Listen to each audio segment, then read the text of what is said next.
Hello everyone, Sam here, and we gotta talk about the mystery of Dr. Fu-Manchu. The version I read was from the Omnibus collection that was done, I think back in the early 2000s. When was this? Yeah, this says reprinted 2000. This was a 5-book series that collected all of the Fu-Manchu stories. This was the first one. I actually didn't read The Mystery of Dr. Fu-Manchu from this edition. I'd actually read it online on Project Gutenberg. And I actually got this omnibus about halfway through reading the second Fu-Manchu story. So I started reading this for the second Fu-Manchu story, not for this one. But I'm using this as the physical book that I'm using to hold because I need something to hold during these reviews. But it is in this collection too, so this still works for my purposes. But The Mystery of Dr. Fu-Manchu was written by Sax Rohmer. His real name was Arthur Henry Ward. Sax Rohmer was his pen name. And this story was originally published in June of 1913 in the United Kingdom. Over here in the United States, it was titled The Insidious Dr. Fu-Manchu and was released in October 1913. I actually prefer the American title. I think it's a little more impressive. Like it highlights the evil of Fu Manchu, whereas the British title just kind of says, oh yeah, there's a mystery around him. It's like, if you had no idea who Fu Manchu was, you'd be like, okay, what's this mystery about him? It's like, what's with that? But saying the insidious Dr. Fu Manchu has a little more kick to it in my mind. But before we can talk about this story, we first kind of have to talk about Sax Rohmer himself and where he was at when he first wrote The Mystery of Dr. Fu-Manchu. In the early 1910s, Sax Rohmer was a sketch writer. He wrote the sketches and comedic songs for various West End music performers. For those that don't know, West End is basically London's version of Broadway. It's where all the major musicals and theater work go on. And he had written some of these sketches and songs for these well-known music performers at the time, like Little Tish and George Robey. I don't know much about them, but apparently they were popular. And Rohmer actually wrote some stories, and along with the sketches, he wrote some stories and essays for Little Tish and George Robey. And he put them into books that were titled Pause in 1910, and Little Tish, a book of travels and wanderings in 1911. So he was fairly well established in the West End theater scene as a writer, and he was, making a living, and most people would have been okay with that position. But Rohmer wanted something more. He wanted to really make something of his own and not just write stuff for other people. And so, starting in October of 1912, he started publishing short stories with his character, Fu Manchu. And he was published in a British magazine called The Storyteller. And new Fu Manchu stories came out monthly until July 1913 for a total of 10 stories. Short stories, I'll want to point out. And during this period that he was being published in The Storyteller, Fu Manchu was becoming fairly popular. And he was popular enough that Rohmer decided, well, why not just combine all the stories into one book? And he did, and he combined them into The Mystery of Dr. Fu-Manchu. And he released it, as I said, in June of 1913.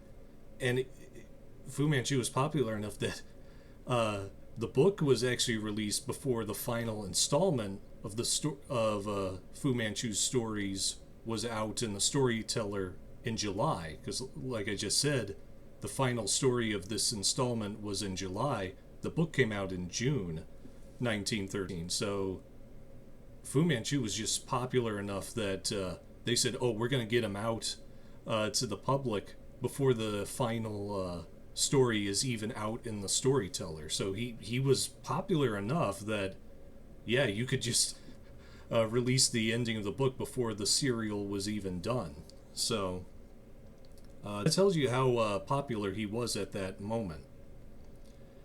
And because he was popular in the Storyteller, he was popular upon release with the book. And the story was a smashing success.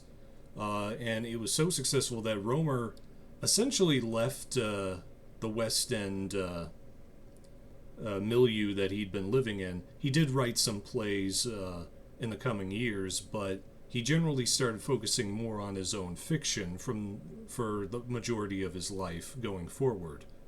And Fu Manchu would basically become his most popular character that he would frequently return to over the next several decades. So this is a very important story in terms of not just pop culture, but Sax Rohmer's career.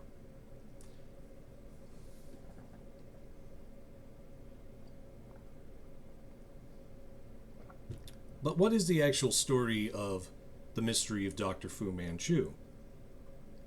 Well, the story opens up late at night with a general physician named Dr. Petrie, who's closing up for the night. He's seeing all his patients when suddenly a man named Nayland Smith bursts into his house.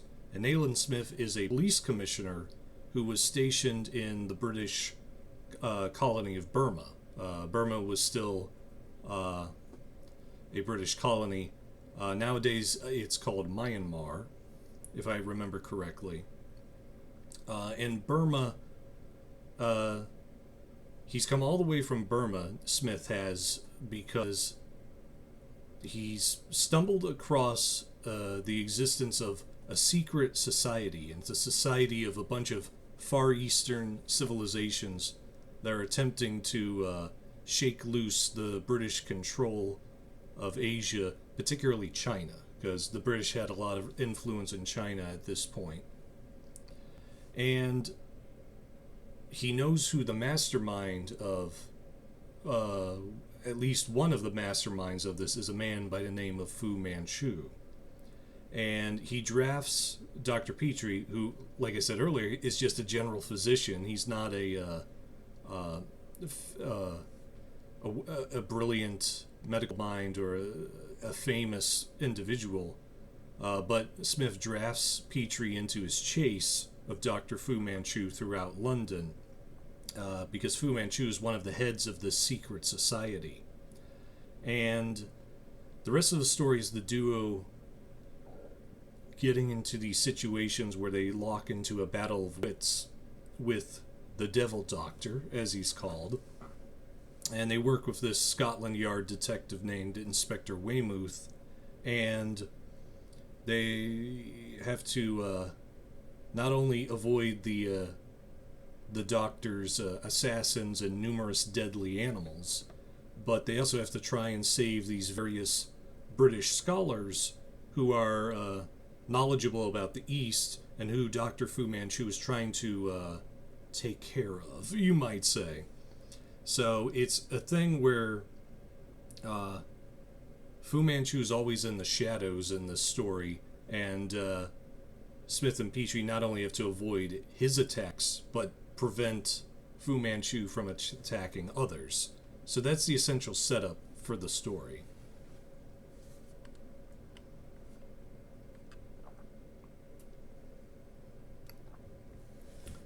Now, I've said before that I really like focusing on pulp fiction and all the stories from the pulp era. And the funny thing is that many people assume Fu-Manchu is a pulp villain, but that's actually a huge debate. That's hugely debated by a lot of people because Fu-Manchu technically was not in a pulp magazine. My co-worker at the Shadowed Circle, Tim King, has argued vociferously, no, Fu-Manchu is not a pulp villain because he was frequently published in Collier's magazine, which was a slick publication that published higher-end stories, not a pulp magazine. However, it's interesting to note that these first Fu-Manchu stories that were combined into the mystery of Dr. Fu-Manchu were published in The Storyteller, which some sources have told me is a pulp magazine. Some people have insisted it's a slick because it had a lot of higher clientele writers like Rudyard Kipling, H.G. Wells, and G.K. Chesterton. So there's some people that debate, well, is The Storyteller technically a pulp? Is it not? Because if it is a pulp, then Fu-Manchu would technically be a pulp villain since The Storyteller was his first appearance. But regardless of whether he's a pulp character or not, he had a huge influence on later pulp characters, especially Dr. Death, who we'll be talking about in a few months. The shadow villain Shiwan Khan was hugely influenced by Dr. Fu-Manchu. And who was the other one? I was trying to think. Oh, there was there were just a lot of knockoffs of Shiwan Khan in the pulp area. I think there was one called Wang Fu or something like that. There's a lot of collections of his stories on Steger books. But there were a lot of characters that took inspiration from him. The website TV Tropes that lists out all the different tropes in media actually has this trope called the FU-MANCHU, which shows these various characters throughout fiction who've been heavily influenced by Dr. Fu-Manchu. So he was very popular in regards to that sort of archetype of the crafty Chinese supervillain. But also because he was that archetype and the embodiment of the yellow peril concept of the early 1900s, he's kind of fallen out of vogue because there's an inherent political incorrectness to his portrayal and character, but he is still remembered by a lot of people today simply because he was so influential. I'm focusing on the stories on this channel, but he had a huge amount of cinematic adaptations. He had a TV show for a bit. There were comics with him. Who was that Marvel character? Shang-Chi. Shang-Chi from Marvel Comics. They don't talk about much anymore, but in the original comics, Fu-Manchu was Shang-Chi's father. So Fu-Manchu absolutely had this domination of pop culture for a long time. So I was really curious to read this story because I just wanted to see what it was about this character that has so influenced pop culture, and also because I was going to read some of the villain pulps, which were pulp magazines focused on villains, and Fu-Manchu was a huge influence on virtually all of the villain pulps that focused on the villains instead of the heroes. And like with Dr. Death, I was reading, it had a very similar setup of the main villain, Dr. Death, and like one noble policeman trying to stop him. So it's the formula that Sax Rohmer set up here has been reused a lot by later writers. So I was really curious to see how Sax Rohmer established this formula.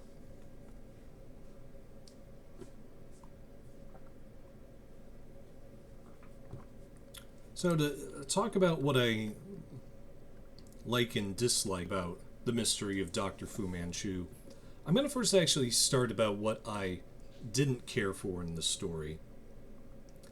I think the thing that stood out to me the most is that the first couple of stories, because these are essentially stories, they're not necessarily one complete story in the sense of a novel that has a beginning, middle, and end. Like I said, it was originally 10 short stories that were combined into one novel. So they're essentially separate adventures put together for purposes, and they're not like separated in each of the things. There's not like this clear delineation, okay, this is where this adventure ends, this is where the next one begins. You kind of have to figure it out yourself based on the fact of where the story stops and when this plot line ends and the next one begins. You have to kind of figure it out yourself. So, and the problem with that is that I would say that the first couple of adventures in the mystery of Dr. Fu-Manchu are not terribly interesting, because it's stuff that you've seen before in like Sherlock Holmes. Everybody I've read points out, Sax Rohmer was heavily influenced by Sherlock Holmes, and the first couple of stories really kind of show that. Like there's if you've ever heard of the Sherlock Holmes story, The Speckled Band, that pops up in the first couple of stories of a similar concept of the killing device with that. So the first couple adventures are not all that intriguing to me. I think they're kind of stuff you've seen before.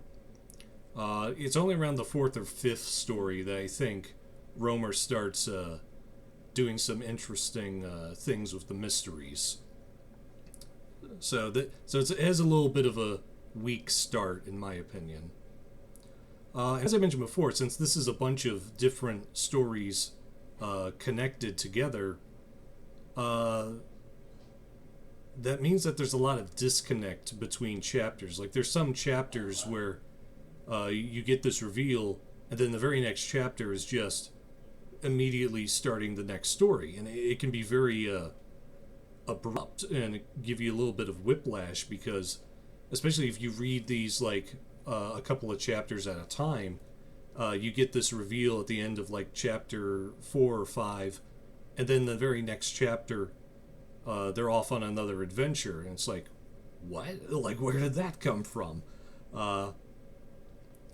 And according to on one of his posts on I believe it was Blackgate, Sax Rohmer scholar William Patrick Maynard stated that when Rohmer was writing these stories, it wasn't really until about the eighth installment of the story titled "The Golden Flask" that was when Rohmer really started trying to make the stories tie together more cohesively.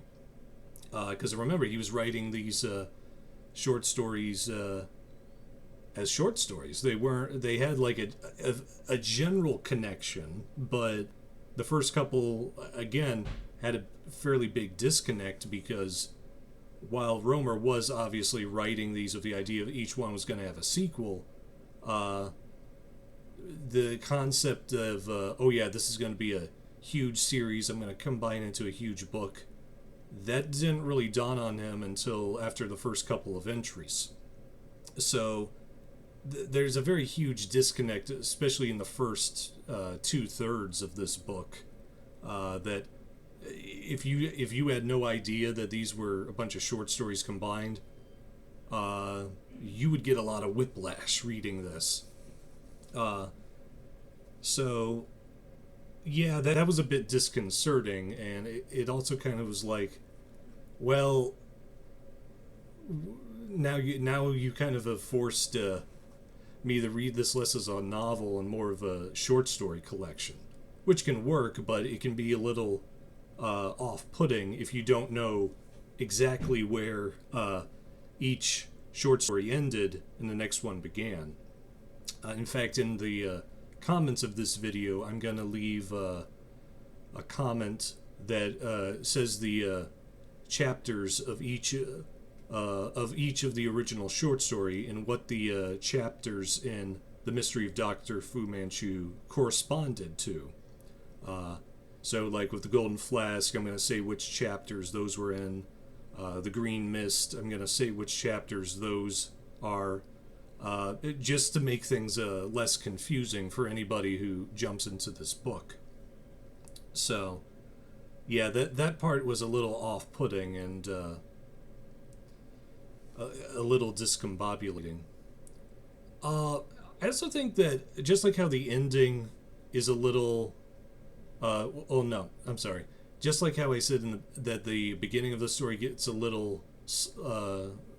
needs a little time to get going, I think the ending of this story kind of drags on a bit, as there's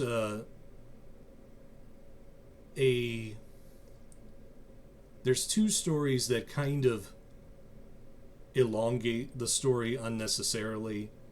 There's this one where Fu-Manchu like steals the plans to a secret sort of plane engine, and then he disappears on a boat. And I was thinking, oh, well, that's where it's going to end, because the whole thing was he was in England and causing all this trouble. Oh, he's on the boat. He's going back to the Far East for the sequel. But no, that's not what happens. The story keeps going for a couple more chapters, and it's kind of like, well, what was the point of that tale? Like, it's not a poorly written tale, but it definitely feels like, oh, this should be the conclusion of this whole affair, and but it's not. I believe that story is titled Andaman Second.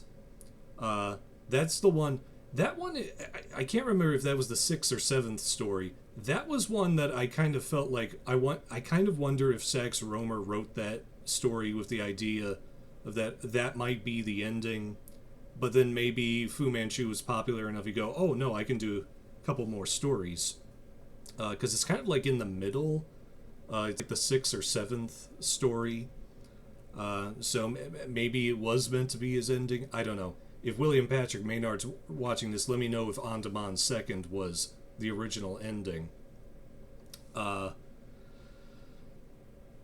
if it was meant to be the original ending of Fu-Manchu, the Storyteller series. There's also a thing where the very final story, I believe it's titled the Knocking on the Door. This one is the final one, and again, this one kind of drags out the ending a bit because it tries to be like this short sort of mini horror story right after Fu-Manchu's seeming defeat. But it again, it just feels like it's stretching the story on, especially because the penultimate story was a great climax where like Fu-Manchu was driving people insane with bacteria and microbes and fungi, and then the Inspector Weymouth gets in a fight with him. All the characters get to Fu-Manchu, and Fu-Manchu and one of the heroes goes over in the boat in the Thames, and neither of their bodies are found. And so I was kind of going, oh, that's a really solid conclusion that could set up for a future installment. But then Sax Rohmer keeps going with the knocking on the door, and it's kind of like, yeah, this book very much feels like Sax Rohmer had different points at where he wanted to stop, but then he just kept going for whatever reason. Possibly because he wanted to do more stories in the magazine. So, yeah, there's a very start and stop problem with this story where you kind of go, oh, well, this is where it's going to conclude, and then it doesn't.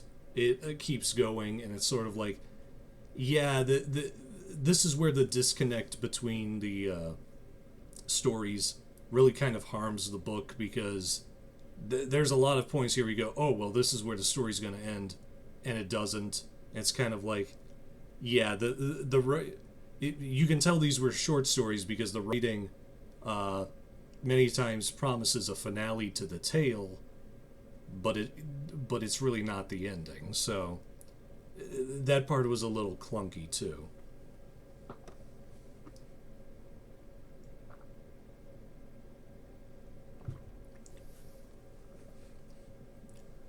Now to talk about what I did like about the story. The big thing I really liked about the mystery of Doctor Fu Manchu is that it's very fast paced. Uh, I said earlier there's debate whether Fu Manchu is pulp or not. He's definitely written like a pulp hero. In fact, he's kind of written uh, almost as an uber pulp character, because one of the big things about pulp fiction was that it was very breezy and fast paced, and Rohmer does a good job with a fast pace in this story, uh, which makes sense considering these are all separate stories in their own separate issues of the storyteller, so you had to keep the reader's attention.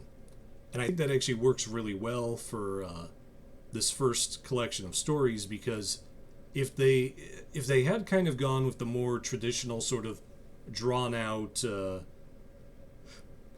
sort of the artistic way of doing things, where you draw scenes out, you do these heavy contemplations about life as you wander the London streets, I don't think it would have worked as well. But Rohmer keeps the pedal to the metal, and because of that, it makes the story very engaging, because you can never stop. It kind of helps. And it kind of helps with the tone of the story, which is like there's this deep urgency about stopping Fu Manchu. Uh, and if you had too many moments where there was a lot of downtime, it would not be as effective to the tone of the story and the stakes of the story. So I was very happy that it was a very fast-paced tale.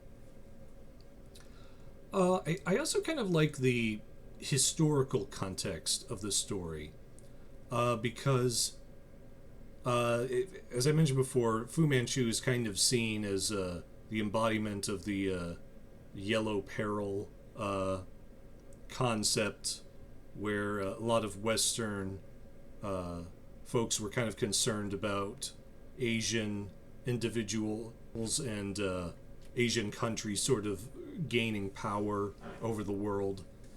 Because with this story, this was just a little over a decade after the Boxer Rebellion in China, where there was a lot of anti-Christian, anti-European sentiment from the Chinese due to the colonialization of China by many of those parties. This was also right after the Russo-Japanese War, where the Japanese were actually the ones to upend the Russians. So this was written during that time when Asian prominence was starting to come back and reassert itself on the world stage. And this story kind of captures that moment of Western insecurity, where Western powers were kind of nervous about this reasserting of Asian power.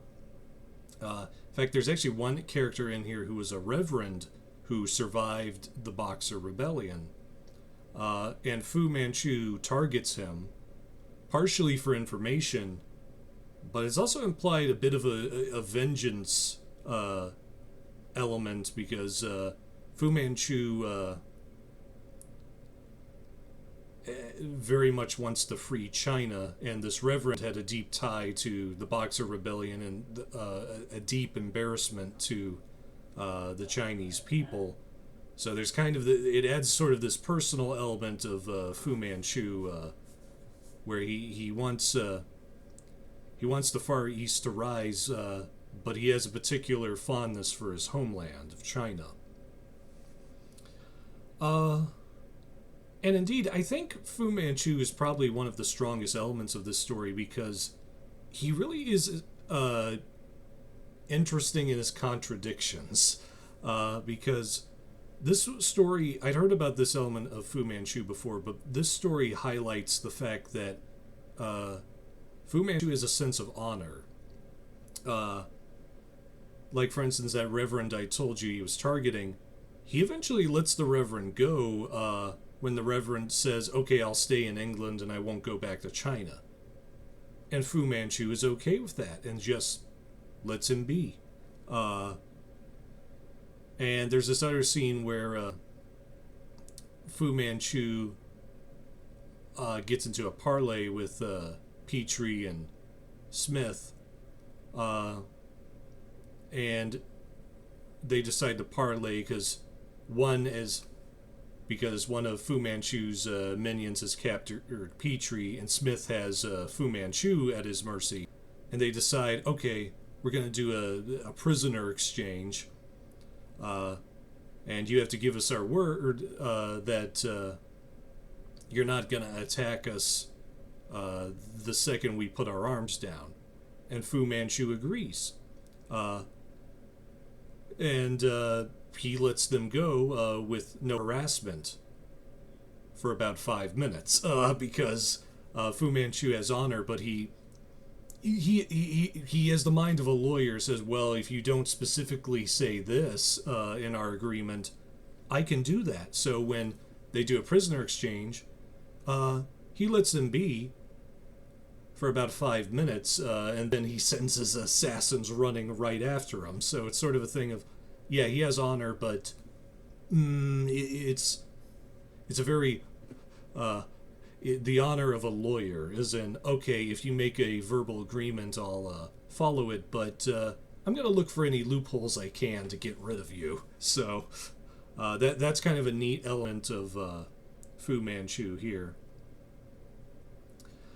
I also like how there's this fun bunch of ways that Fu Manchu takes care of his enemies. There's this one killing method that involves this sinister green mist. That's a lot of fun. There's also these cultists from India who are assassins in the name of Siva, the Hindu god. I think it's also pronounced Shiva, but a lot of these cool assassination methods that Fu Manchu uses. There's also kind of this interesting undercurrent about how Fu Manchu still does slavery, and the story kind of makes this big deal about the fact that there are a lot of places in the world where slavery still continues in the world. And it's kind of this interesting theme about how slaves still exist. And, you know, Dr. Petrie's like, oh, well, no, England has outlawed slavery. And it's like, one of Fu Manchu's slaves tells him, well, England isn't the whole world. So it's kind of this interesting theme about how slavery still exists in a lot of parts of the world, which is sadly still true today. We just give it different names, or we do it in a way that isn't explicitly slavery, but it's kind of the same in spirit. So that was kind of an interesting theme throughout the book, this idea of people being enslaved to either people or even ideas. So I also kind of enjoyed the fact that there are hints of a greater canon. Like, there's a lot of world building in this story, despite the briefness of the adventures. Like, there's this one point where Fu Manchu mentions to Nayland Smith, oh, you remember this thing that happened in 1908 in Rangoon? Maybe I was responsible for that. And then there's this one story, I believe it's the Golden Flask, where Smith realizes that this German scientist who disappeared years ago was captured by Fu-MANCHU because of the events in this story makes him realize, oh, so that's what happened to that German scientist. So even at this very early outlet, Sax Rohmer is kind of setting up that, oh yeah, these things happened before the story start, and so there's already this element of world building to the tale, which I think is very cool. I also really thought the character, speaking more specifically about the characters, probably my favorite character in this was the character of Karamana. I believe that's how you pronounce her name. Karamana is one of Fu-MANCHU's servants, or is it slave? You'll find out if you read the book. And she has this very impressive characterization because she is simultaneously this very crafty seductress. Like she arranges the scenarios for a lot of the deaths and destruction in this book. But she also has this very caring side to her. Like she starts to fall in love with Dr. Petrie, and there's somebody else that she's fond of that is a big drive for her actions in this book. I won't spoil who this individual is, but this individual provides a very good motive for why Karamana sticks with Fu-MANCHU. So she's a very interesting female character that is very well fleshed out. So, and Fu-MANCHU himself is actually very impressive as a villain, because this is Sax Rohmer really imbibes him with like just this aura, the sinister aura, like this idea that he has eyes everywhere, even if he's not where you're at, he can strike you anytime he wants. And I kind of like the fact that he's so feared by the main characters. Like Nayland Smith is going nuts in this story, like going, no, you can't deal with Fu-MANCHU head to head. Like there's this one time where Smith and Petrie discover him, Fu-MANCHU, unawares in an opium den, and Nayland Smith is going nuts, just screaming, shoot him, shoot him, shoot him, before he does anything. But of course it's too late by the time Petrie finds his nerve. So he's very crafty in the story, and you can definitely see why he made an impression as a villain. I also like the fact that he's much smarter than Smith and Dr. Petrie, because this is a thing where the villain just outclasses the heroes, and it's always an uphill battle of the heroes. They have a lot of lucky breaks in this story, largely due to Karamana. But there's this element of like, oh yeah, these guys, even though Smith has the full backing of the British Empire, you get the feeling he's the underdog in this story compared to Fu-MANCHU, just because Fu-MANCHU has a tremendous spy network, he's a brilliant scientist, he's supremely crafty. You just get this feeling that, yeah, Fu-MANCHU is not an enemy you want. And I also like that the story does not make him this like dispassionate mustache twirler. Like he's not like a businessman who's just sort of looking down on his domain with this apathetic worldview. Rohmer makes it clear that Fu-MANCHU is, at least to a certain extent, pretty nuts. He has a tinge of madness to him. The penultimate story in this book has this scene where he traps policemen in this I guess you could say arena or something, where he's exposed them to fungi that are driving them insane, and Fu-MANCHU is just like laughing his head off, and and he actually calls himself the god of destruction. So the story makes it clear that for all of his brilliance and his like very well spoken manners, he's kind of nuts. So that kind of makes it dangerous about like, well, okay, are we dealing with the measured and reasonable Fu-Manchu? Or are we dealing with the crazy one who comes out during these moments of violence and torture? So that gives him a good edginess, because you're never quite sure, well, is this going to go well or not when you're near Fu-Manchu. And to talk about Smith and Dr. Petrie, I kind of like that Nayland Smith he's not kind of, he just is a jerk. He's one of the main protagonists, but he's kind of a jerk. He pushes people around. He forces Petrie into situations he probably shouldn't put poor Dr. Petrie in. There's times where he could explain things to Dr. Petrie to explain his plans, but he just doesn't, in hopes that Petrie will be able to pick up what he needs to do. And it's like, no, I need you to explain things, Smith. And he just kind of bulldogs his way through things. And really his only virtue is that he's persistent. Like he keeps dogging after Fu-Manchu, and that's kind of the only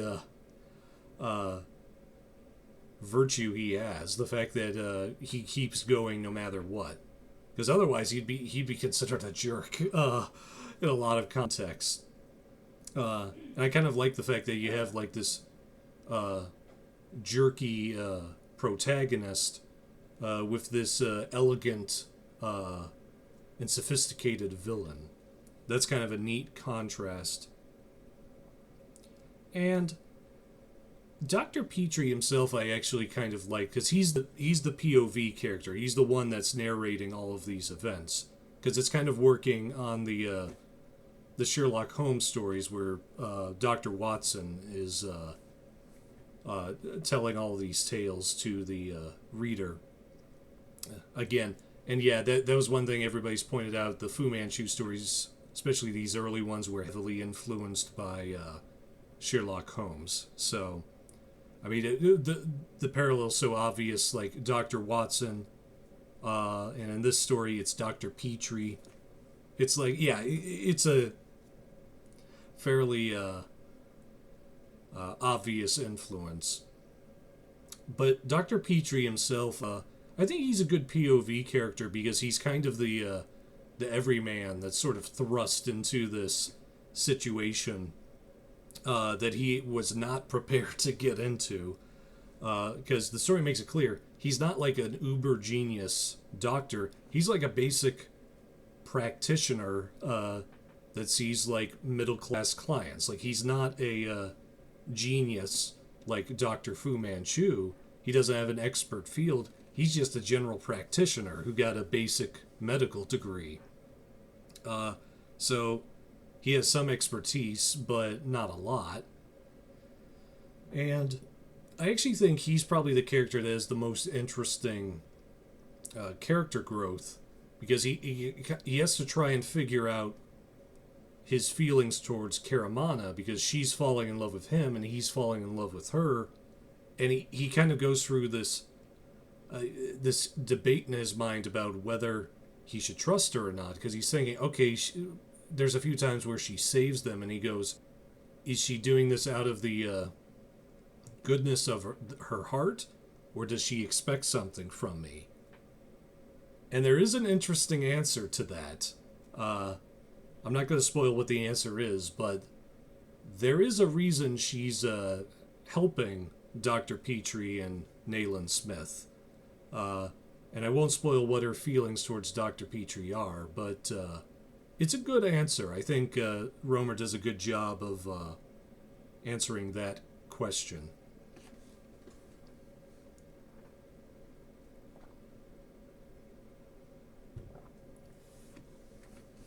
So the final ranking for the mystery of Dr. Fu-Manchu. I rank on the 5-star system, 0 out of 5 stars being the worst, 5 out of 5 being the best. And I would say this is a solid 4 out of 5 stars, which in my mind is a good book. Like I said in my critique section, I think the pacing is a bit uneven and the stories are sometimes a little too disconnected, and that makes me go, okay, this isn't quite perfect. There's still a little bit of disconnect here, and so I can't say it's a 5 out of 5 book like that. But I think there are a lot of good things in the story that make up for that fact. Like I said, I really like the fast pace. I think the characters are well written, and the story is overall just very entertaining. So yeah, it's a good book, and I would recommend this to anybody who's interested into getting into Fu-Manchu, or just interested in like a super villain story, because this is a good job at showing that kind of story. You do have to keep in mind that there's a lot of dated language in this. There is, if you're uncomfortable with the idea of a racially charged villain, you may not enjoy this. But if you are interested in Fu-Manchu and like supervillain stories, I do think this works. So I would definitely recommend checking it out.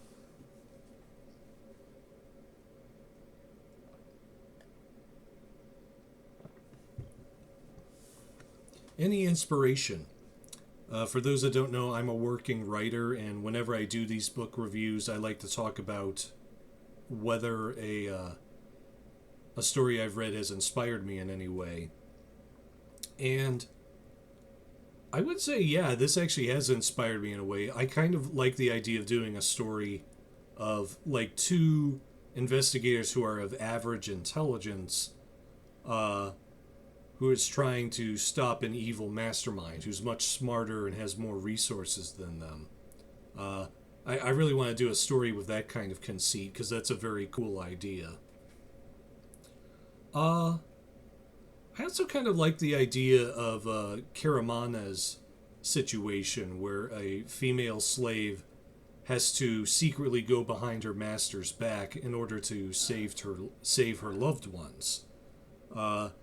That's a very strong story conceit, and I'd really like to do a story with that idea of someone who has to be very cautious when they go against their master's wishes.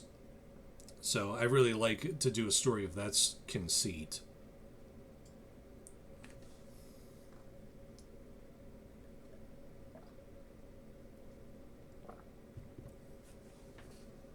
So that is all I have to say about the mystery of Dr. Fu-Manchu.